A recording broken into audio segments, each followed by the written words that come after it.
All right, let's talk about the Five of Cups. You know, when this card shows up in a reading, it can feel like a real gut punch. It just looks so heavy, so sad. But what if this card isn't just about what's gone, but about the incredible strength of what's left behind? Let's get into one of the most misunderstood cards in the entire deck. I mean, your eye goes right to this figure, doesn't it? They're completely cloaked in black, head bowed. They just take over the whole scene. This isn't someone who's just having a bad day. This is sorrow made visible. Everything about their posture just screams loss. And really, that's the first thing you're meant to feel from this card. You don't need to be a tarot expert to get it. The whole image is designed to hit you with this deep, immediate sense of sadness. And it's so powerful, it's actually kind of hard to see anything else at first. At its heart, the card is tapping into this really fundamental human experience, bereavement. It's that raw, hollowed-out feeling of sorrow when something or someone you truly love is gone. And what's so important to get here is that this isn't about an old sadness that's had time to heal. No, the Five of Cups is about the moment right after the blow.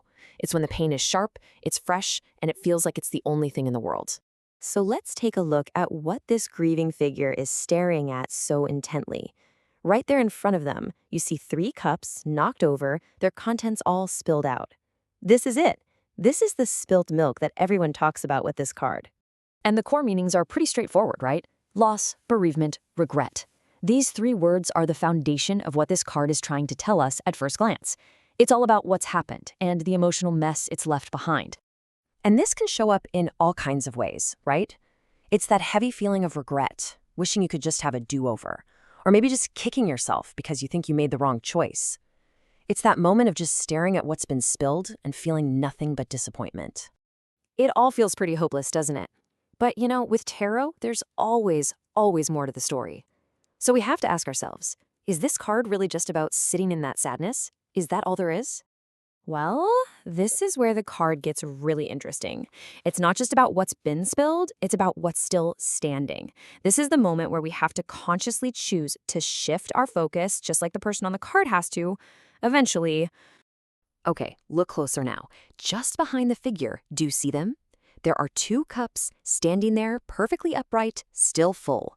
Our friend here is so obsessed with the 3 that are gone that they can't even see the 2 that are left.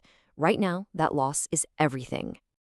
This quote from an old tarot text just nails it. Yes, this is a card about loss, but here's the key. It's never about a total loss. Something valuable is always left. Think of it like this. This is your enduring legacy, the prosperity that wasn't touched by the setback. It could be your health, your core relationships. Something solid remains. And check this out. This comparison really shows you the power of where you put your attention. On the left, our 5 of Cups figure sees only what's empty. But on the right, that's the 9 of Cups, the wish fulfillment card. That guy is the picture of satisfaction, surrounded by everything he has. What's the difference? It's all about focus. One sees lack, the other sees abundance. So, if those standing cups represent what we still have, that lasting fortune, then how do we get to a place where we can appreciate it? Well, the card actually gives us a map. You just have to look past the figure, past the cups, and way into the background. See it back there? There's a solid-looking bridge going over the water, and it leads to a safe, secure-looking building. That's not just random scenery, you guys. That is a symbol for the path forward. It's the safe passage away from this field of grief and toward real, lasting stability. It's the journey to securing your abundance. And this is maybe the most hopeful part of the whole card. Look, loss hurts because it forces us to change. But that very change is what opens up space for new things to grow. New opportunities, new strengths. That bridge is always there, waiting to take us to a more secure future, once we're ready to see it. So, when you put it all together, the grieving person, the spilled cups, the standing cups, and that bridge in the distance, you get to the real heart of the matter. The card's truly empowering lesson. At the end of the day, this card doesn't say your grief isn't valid. Oh, it's totally valid. But it asks a really important question. And then what? It's telling us that healing starts the moment we can finally shift our eyes, even for a second, from what we've spilled to what we're still holding. So the whole story really happens in 3 parts. First, you have to let yourself feel the pain. You acknowledge what was spilled. Then you have to find the courage to turn around and see what's still there, your retained prosperity, your unshakable foundation. And finally, you make a choice. You choose to walk across that bridge toward a future of stability and good fortune.